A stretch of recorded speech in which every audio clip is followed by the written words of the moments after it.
the various steps that I will take that will get me to be able to resolve that. So a startup or any kind of an organization should not be product driven by thinking about here is what I want to create.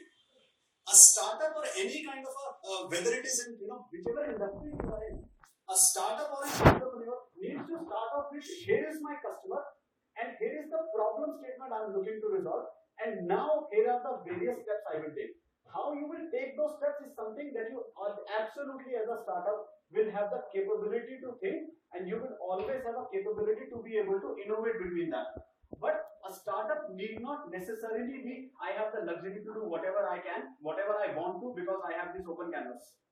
Now, here are some of the startups that of course everybody would have seen over the last few years. But instead of talking about them, one thing that I think the startups need to look at is there are two things that a startup could do. Either they will end up disrupting the market or they will end up getting disrupted. It is, our choice as an entrepreneur, as a startup, on which part of the two do we want to be, which part of the two or which equation do we want to participate in. Please let me know if I'm not audible behind. I am. Okay. Everyone has heard about these companies? Dr. Koo, Webvan. What is common between all of these companies? Anyone? What's that? All of them failed. All of these organizations, they failed. Can anybody suggest why do you think these organizations failed? I know about Napster because they landed up in legal issues. Napster landed up in legal issues. Okay, fair enough. But at the same time, some competitors of Napster doing exactly what Napster was doing did not land up in legal issues. Right. Fair enough. Fair enough. What else? They did not have an Yeah. So in a lot of ways, the reason most of these organizations failed is they were not able to keep up with the rate of innovation that was prevalent in the industry. Let me take one example. Webvan. Has anybody heard of the company called Webvan? Webvan raised $800 million. Yes. I think it was 800. It was 800 million, right? What's that? Yeah. They raised $800 million and went bust. Can you imagine? $800 million. Well, we may say companies which would have raised a couple of billion and go bust over the next couple of years probably. But $800 million and they went bust. The reason they went bust is they were a very inside out kind of an organization.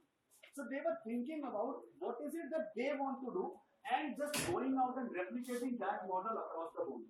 Versus actually going out, getting some customers, looking at what is the problem that they want to resolve for the industry.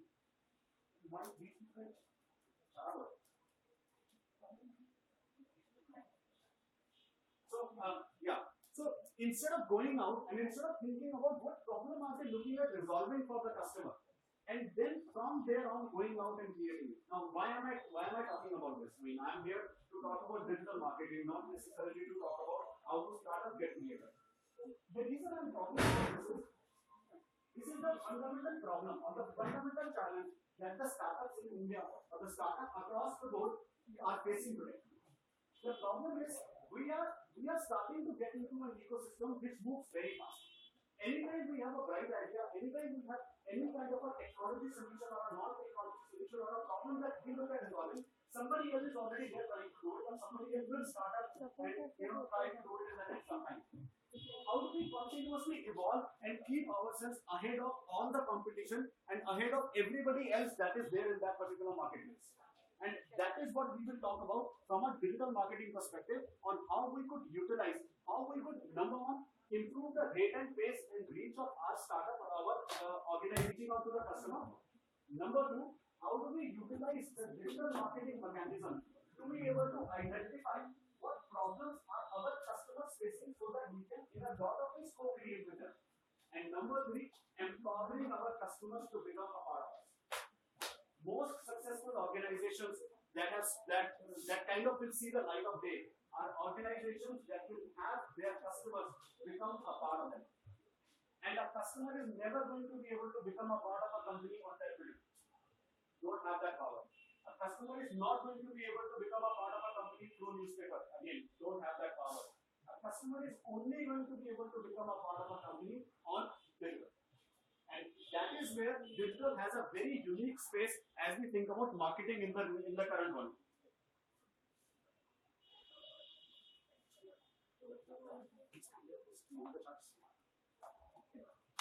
So this is, I was talking about Webvan. Yeah, I was right. There is $800 million. They went public and then they went bust. Go to the next one. And a problem that they faced was a minimum viable product versus get very fast. How many people in this room are aware of this differentiation between minimum viable product and get very fast? Okay, so let's actually spend a couple of minutes talking about this. This is what a minimum viable product actually looks like. So you identify here is a problem that I'm looking at resolving. You spend a little bit of money developing the product that resolves some portion of that problem. It has to be viable. It has to provide functionality that the customer may be interested in. But it has to be minimalistic in nature. And then from there you go out and you create the next version, and ultimately get to the product that you want to float out in the market. Now, I am by no means am I asking people to become Microsoft that will give out buggy solutions to people for people to go out and to be the tester for. I'm not recommending that. I'm asking people to become Google, who will look at a product, roll that out in a beta version, have people come in and participate and collaborate and co-create with them, then provide more functionality, provided free of charge to everyone, then some more functionality, again provided free of charge, and then will come up and say, hey, now I got enough, I want to start charging people for it, and then grow to the ultimate level of the product that they would actually want to be. And across the board, if you will look at successful organizations, successful entrepreneurs, this is how they have grown. Whether it is a Practo, whether it is a Ola Uber, whether it is looking at a Flipkart or a Snapdeal, whether it is looking at any other industry, a Google or anybody else, they have grown purely on the basis of their ability to get a minimum viable product in the market. The most important aspect here is, number one, are you able to or are you going to increase the rate and pace at which you reach out to your customer? So you thought about a product today, and product is never complete. Product is always evolving. And I mean, we have over market create products in the social space as well. And I remember we created a product and we were looking at the second or third or the fourth versions of it. And one day my advisor sat with me, banged me on the head and said, why are you going and creating the next version of it? Why don't you? It works. So the product works. Yeah, you can improve the interface. Yeah, you can do a user change. Yeah, you can do everything. But why don't we focus on getting 10 customers on this product and then start moving it to the next level? So first aspect is, how will you be able to roll it out faster, get to the right kind of people, and identify what kind of initiatives or what kind of solutions you want to integrate in the product going forward. Again, another example of how you could want to look at a minimum viable product. Just think about the key problem that you are looking at resolving for the customer. Come up with a product that actually resolves that problem and then move on. So what it really requires is to change and to really get into co-creating and getting feedback from your users. A lot of times we miss out on that, and that is where I think before I start talking about digital marketing and what you should do, I want to create or I want to bring this concept of, don't think about digital marketing as a mechanism for you to go market yourself. Yes, it is important. Yes, you should. But think about digital marketing as a mechanism for you to be able to co-create with people. A mechanism where you will be able to reach out to your consumer, reach out to or whether it is B2C or B2B or whichever industry you are in, reach out to the people who are impacted by the solution or by the product that you are creating, get them involved, keep on taking inputs from them, keep on taking feedback from them, and innovate your product along with those people. So digital marketing is not about, it is about creating a brand. It is about getting more customers. It is about increasing your reach. But think about digital marketing, specifically true for all startups and entrepreneurs. Think about digital marketing as a mechanism for you to be able to get the best possible feedback for your product and co-create along with it. So in a lot of ways, this is how you would want to go about. If you're looking at creating a car, create a skateboard first. Move it on into a bicycle, give a motor to it, and then go ahead and create a car. A lot of organizations will try to create a car, and by the time the car is done, there won't be money left to do anything else, or there won't be time left to do anything else, or there won't be patience left to do anything else, or there won't be team left to do anything else. One of these will go bust. So think about how you will be able to constantly evolve yourself and leverage the digital mechanism to get people involved in it. So first aspect, as I said, collaborative product development with your users. Give them MVP, not a crappy product. Okay? Definitely not a crappy product, but a minimum viable product. Something that resolves the key concerns that you actually began to resolve for the customer. And then constantly evolve and get yourself to the next level. So, go to the next one. Yeah. Now, this is something that we see. So, I talk to a lot of different startups as part of my work. Most of the times they are looking for digital marketing solutions or looking for help on how will they be able to reach out and do more sales. And what we see in most startups is, most startups in India have a great idea. Most startups, they have a great idea. They have an exactly pinpointed problem statement that they will want to resolve. It may get diluted over a period of time, but they start off with a great idea. Hey, here is the problem that I will resolve, and here is the reason my idea is worth $1 billion. Most of them have a great team. So they will start off with 2, 3, 4 people who will get together and they will be very passionate about what they do. They will want to actually be in the marketplace and resolve a specific issue. And that is where they have a great passion for success.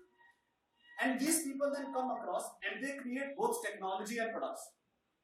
The premise is always, if the product is good, buzz and customer will happen on its own. How many people agree with this? If the product is good, buzz and customer will happen on its own. How many people agree with this? And how many people disagree with this?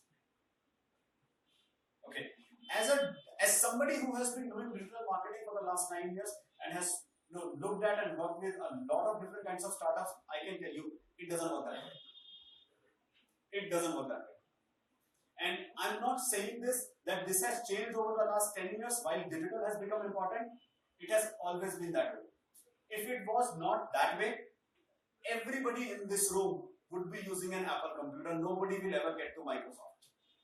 Everybody in this room will be using an Apple computer. If a good product was equal to customers and buzz, they are completely different. Yes, it does. But at that, if I turn myself 30 years back, the problem with Apple and Microsoft was not really pricing. It was their ability to be able to go out and give out the right product. Actually, let me talk about it. Let me take the pricing example and flip it for you. Which is the most famous MP3 player ever? iPod? Everybody agrees with it? What year did iPod come out? Anyone? Trivia? 2001. 2001 is when Apple launched iPod. How many MP3 players existed in the market before that? There were actually 5 or 6 different brands that were there. Panasonic had one MP3 player, Sony had one MP3 player. There were a few smaller players in the market who had MP3 players. There were probably 40 to 50 different models of MP3 player that existed in the market. I had my first MP3 player that I bought in 1999. Okay, and before that they had existed. I'm absolutely not an early adopter of technology. So if I had it in 1999, assume a lot of people had it before me. So 2001 iPod comes out. Which has been the most expensive MP3 player ever? iPod. So the most expensive MP3 player launched when there were 40 different models and suddenly became the most important MP3 player in the world. Why did it happen that way? Anyone? So the question is, why did iPod become the most important MP3 player? Was it because people saw Steve Jobs' face?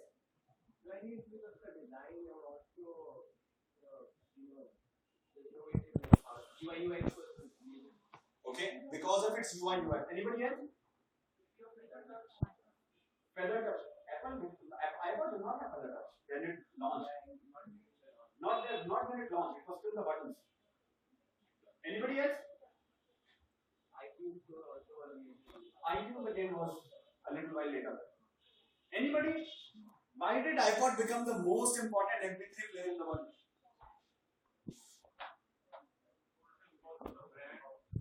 Apple was almost a dead brand at that point of time. The quality was good, yeah, but other MP3 players had good quality. Yeah. So, and by the way, you all are right. The UI UX was better. The quality was good. I mean, Apple of course had a. It's not like it was unknown completely. It had a brand name. Everything is good. But They digitalized the content. again that came much after. Because they had cassettes or something. Right, that came much after. That was done by DVDs first, and then it was done by other MP3 players. And so that progression happened over a period of time. So when Steve Jobs launched iPod, his speech had one sentence that completely revolutionized the music industry. Yes, there were 40 to 50 MP3 players at the time, but iPod was not about just superior UI, UX, and everything else. Not about ease of use. iPod was about every other MP3 player that existed in the market at that point of time had the ability to hold 30, 40, 50, maybe 100 songs. Steve Jobs took the stage and he said, 1,000 songs in your pocket. The reason iPod became as important as it did for the music industry is because Steve Jobs stood there and he resolved the problem of 1,000 songs in your pocket. It was not about superior UI UX. It was not about, again, even if you will look at the story of iPhone, when the iPhone got launched, it was about superior design. I mean, that's what Apple stands for. Yes, it was about everything else, but they always will go out and resolve one problem statement. It's like a good example will be if you look at any Narendra Modi speech, he will stand with the crowd and he will make that one statement that will be relatable to everybody else who is in the crowd. Whether it is he's talking to an armed forces group, whether he's talking to farmers, I don't know what all he would have done in life, and he will somehow end up relating to everybody. Right, wrong, I don't want to talk about whether he's doing good or bad, but he will end up relating to the audience while he's talking to them. In a lot of ways, as startups and as entrepreneurs, that is what we need to look at. A great product is absolutely no reason for the product to sell faster. It may be a reason for you to have much more loyal customers, a very small bunch of very loyal customers. But it absolutely does not guarantee success. None of us creates products, whether it is B2C, B2B, CSR, sustainability, whichever industry I will go to. Nobody creates products for a very small segment of loyal customers. We create products because we expect to keep on evolving and increasing that subset of customers to a larger and a larger and a larger level. I don't care how niche you are, I don't care which industry you belong to, but everybody will want to see that customer base increase. So this buzz for a startup does not happen on its own. We need to induce that buzz. We need to go out and market ourselves. I mean, it will again be. How many of you know who Nikola Tesla was? How many of you know who Albert Einstein was? So 100% people know who Albert Einstein was, and 40% people in this room know who Nikola Tesla was. If you will actually go out and read a little more history, you will get to realize Nikola Tesla was supposedly much smarter than Albert Einstein. Not a very well marketed product. He owned more patents than Albert Einstein. Okay? Even today, a lot of his patents still hold ground in the kind of innovation that they could provide. I'm not going out and saying Albert Einstein was not a smart guy. Okay, so don't. All I'm trying to say is there could be a great product not marketed well, and it will end up in the same kind of shambles as any other product which has absolutely no quality at all. So Yes, always as entrepreneurs, always as creators, look at creating a good product, but always look at how will you get that product in the hands of your customer for them to experiment with it, for them to test it, for them to come back and tell you what more could be done in the product, and then incorporate that. And that's the power of digital marketing for everyone in this room. So one of the things that we will not do in this session today is we are not going to talk about how to do a Facebook post or how to do a tweet. I assume everybody in this room, the fact that you chose to be here, you all know that.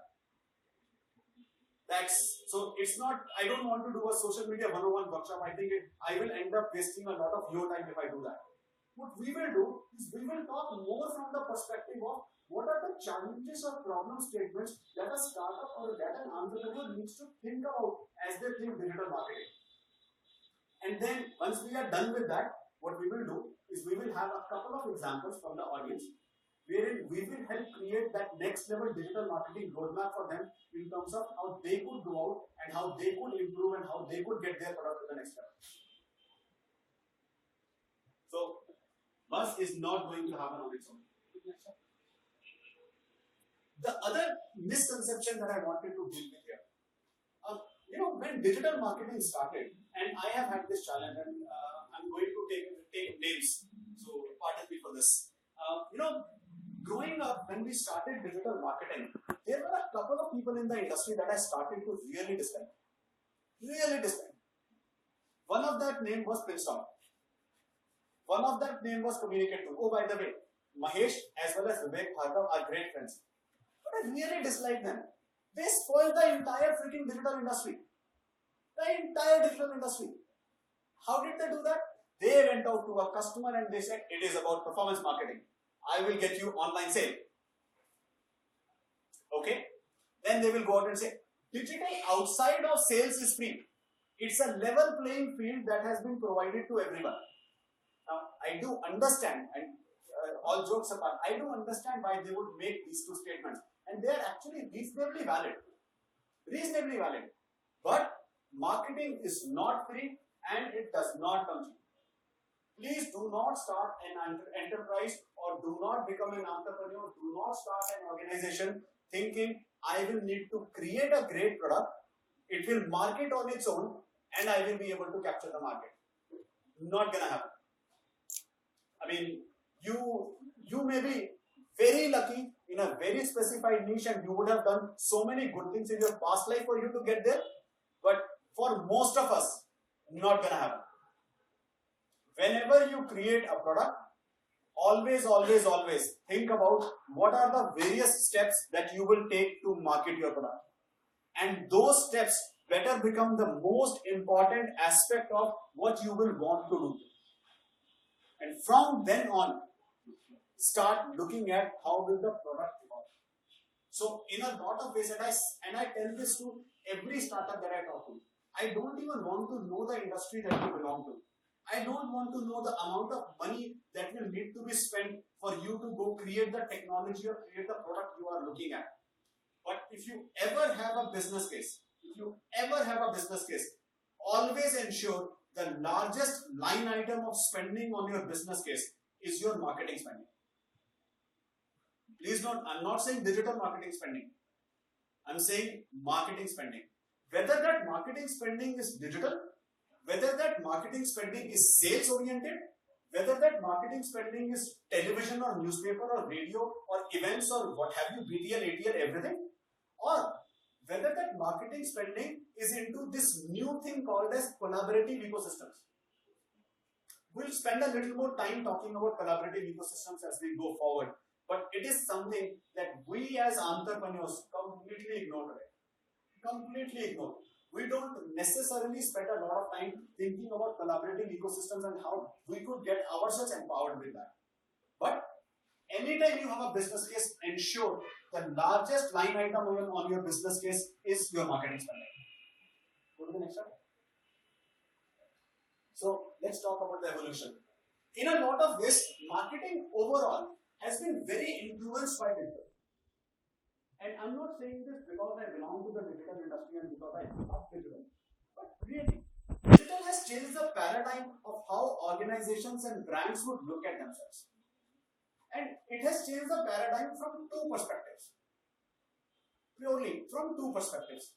Number one, digital has provided a mechanism for the brands to be able to hear the customer, take feedback from them, hear what challenges they may be having, and kind of constantly evolve and grow and mature and be able to resolve people's problems. That is the good part of it.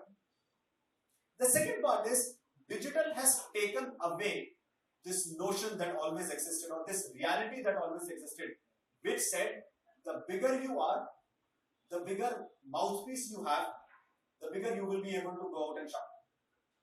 Doesn't happen anymore. For most brands now, the power of their brand does not lie with the PR head or the communications head or the marketing head as it used to in the past. For most brands, the power of their brand or the control of their brand lies with some fickle-minded peoples who may one day choose to completely destroy the brand. So, with these two mechanisms, digital has fundamentally changed the entire marketing industry.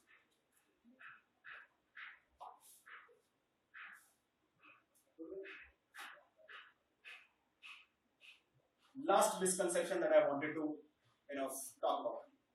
A lot of times, as entrepreneurs, when we think about digital, and I mean it's true across the board. And it's not just true for entrepreneurs, even large brands, I feel the same problem. Whenever I will go out to talk to a brand about, okay, you want to do digital, what is it that you want to do? More often than not, the answer that I get is, I want to do Facebook, I want to do Twitter, I want to do mobile app, and I want to do Pinterest. Oh, by the way, I have heard Instagram is performing reasonably well these days. Can I add that to the mix? And my next question will be, what is it that you want to do on those platforms? Oh, I want to be able to market and sell to my customers. Okay. Do you also want to breathe air to them? I mean, it doesn't really help. And in a lot of ways, we all fall under that trap. So the last misconception that I wanted to kind of resolve is, please do not think digital in terms of the platform that you want to utilize for your particular product and for your particular customer base. That better be the end point of how you will end up propagating your message for the right thing. Start off with first thinking about other aspects. Start off with first thinking about, here is the brand that I want to create. Here is the USP. We don't live in a USP world anymore. But there is a value that I'm looking at providing, or a key concern that I'm looking at resolving for my customer. And oh, by the way, while you are doing that, who is your customer? In a lot of ways, I see a lot of entrepreneurs who will come to me and say, my customer is everyone. My product is for everyone. And in a lot of cases, they're actually right. So, for example, let me actually take some examples of customers that I work with right now. We work with an organic foods company. Okay? And it's a startup in the organic foods industry. Who is their customer? Everyone eats. Everyone is their customer, right? Everyone eats. We work with a company in wearable segment. They have these very fashionable, fancy t-shirts and jackets and other things which have music and everything integrated within the jackets and within the t-shirt itself. So you don't need to worry about dangling wires and everything. They have specified slots where you will be able to put your phone or your music player or something like that. You can just attach it, and it will, the jacket or the t-shirt itself will have some headsets or speakers that would play the music for you. So you don't have wires and everything anymore. Who's the customer for this? Everyone. Everyone wears t-shirts and jackets and other things, and everyone listens to music. Right? So their customer is everyone. Yeah, I know. That's where I want to get to. We work with a company in health segment, and they provide medical rental equipment or post-op capabilities to people. Who is their customer? Everyone. Everybody in the country is their customer. The problem is, if everybody is your customer, you are talking to nobody. So while you are thinking about your branding, while you are thinking about your marketing, while you are thinking about your digital or your offline marketing for that matter, please start thinking about which audience do you want to target. Oh, by the way, that is one of the fundamental reasons why I dislike newspaper advertising. Because newspaper advertising is when brands want to go out and market to everyone. It is not that I say never do newspaper advertising. I just say do newspaper advertising only as an add-on, not digital as an add-on to promote the message you put on newspaper. Use newspaper advertising as an add-on to promote your digital or your offline or your events or your PR or your radio activity, because through newspaper you will be able to increase, call it the readability of the brand, the presence of the brand versus anything else. So of course use that, but that can't necessarily become the primary mechanism, because newspaper advertising is for everyone. And there is no brand in this world that has everyone as its customer. No brand. I mean, I can go talk to Microsoft today and they won't say everyone is my customer. I can go talk to Pepsi and Coke today. They are the most pervasive brand, right? I can go talk to Pepsi and Coke today and they won't say everybody is my customer. I can go talk to a Colgate or an ITC, or now I think when we talk about them, we'll have to include Patanjali in the list. Or Patanjali, and they won't say everybody is not their customer. They will still want to look at variety of different products. Colgate will have a range of 20 different toothpaste. I'm just restricting myself to toothpaste, not even going to toothbrush and other products. They will have a range of 20 different toothpaste, and every toothpaste that they will have a slightly different marketing mix, because the audience for that particular toothpaste is slightly different. So really, while you are looking at digital, please start thinking about, here is the audience that I want to be talking to, and now let's replicate back, or let's take yourself back and think about, here is the audience that I want to talk to, here is the message that I want to take out to them, here is the condition that I want them to be in when they are listening to my message. And that kind of goes in a lot of ways to talk about the differences between B2C and B2B. There is an individual who has his presence on Facebook. I mean, everybody have their presence on Facebook, everybody have their profiles on Twitter, everybody has a LinkedIn presence for themselves, and all else, everything else, right? They are on Instagram and they are everywhere. If I am a B2B brand, I'm not talking about where should the brand market itself. I'm talking as a user. When is it that I will be more interested or more inclined, or I will be in a mode to be more receptive to a B2B communication? While I am browsing and chatting with my friends on Facebook, while I am enjoying myself on Instagram, or while I am being a professional on LinkedIn? Anyone? I'm a user for a B2B brand. When is it that I will be more receptive to the communication? While I am browsing, while I am chatting, or while I am being a professional on LinkedIn? Of course, right? While I am being a professional on LinkedIn. So as a B2B brand, you need to start thinking differently. You need to start thinking about, here is the customer, here is what I want as a result from my customer, and then wisely choose the messaging and the channels and everything else. We'll create a framework around this as we go forward and talk about what all will be done. So the next slide. So, important aspects of marketing for startups. Number one, plan well, execute better, and finish stronger. Between these three things, if I have to choose one which is most important, I would say is plan well. It's the most important. If you don't plan well, I don't care how well you execute, I don't care how strongly you finish, you will always be a laggard.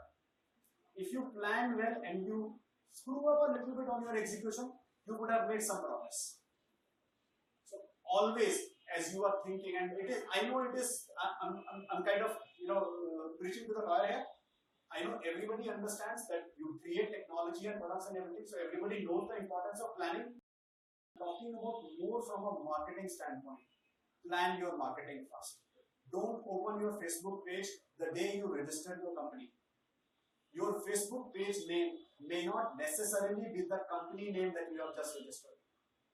there may be a very significantly correct reason for you to have a page name which is different than your company name. So don't rush into it. Register that because you don't want domain squatting to happen. By all means, register. Do not start doing your marketing and communication the day you open saying, hey, this is a given. Plan it. Think about it. Create a framework around what kind of an organization you are, what kind of a positioning you want, and everything. Number two, and very important for startups, take marketing risks. Be bold. Please note, I never use the word arrogant and offensive. Okay? Using the word be bold. A lot of times, startups tend to become arrogant and offensive. Please don't do that. And as I said, digital has provided way too much voice to the customer. In fact, in the later class, we will also talk about how do brands take some of that voice back from the customer to themselves. We'll spend a little more time talking about that. But please don't be arrogant or please don't be offensive, but be very bold in what you want to achieve. Be crazy. It is, don't be lens card crazy going out and stirring the earth. But be crazy. Think about obscure means. Think about lateral means of promoting your product versus purely straight means of promoting your product. Think about how you could leverage any kind of a communication that could be happening elsewhere, any kind of mechanism that could be happening. Let me give you an example. And I wanted to do this campaign, I just did not have the right customer. Everybody remember the water crisis that happened in Delhi? No beer brand, no deodorant brand. Nobody did anything around that. You don't have water. There are two things that you need when you don't have water: beer and deodorant. Nobody came up with any communication. Nobody did any messaging around it. Such a waste. Such a waste. So think, and this really is thinking about it very crazily. It's not direct straightforward communication. There is no reason for a brand to do that. But think about what a funny and non-offensive, non-arrogant word. Okay, using earthquake is arrogant, but this is not arrogant. This happened. There is no water. I'm giving you a solution. I'm saying if you don't have water, drink beer. If you don't have water, use this deodorant. And of course, you could come up with multiple different other examples of brands that could leverage something like this and come up with a better communication. But really, go crazy in the messaging that you are doing, in the communication that you want to take out to your customers. Hack growth. How many people are aware of growth hacking? Does anybody here have heard the word growth hacking? Okay, so what have you heard?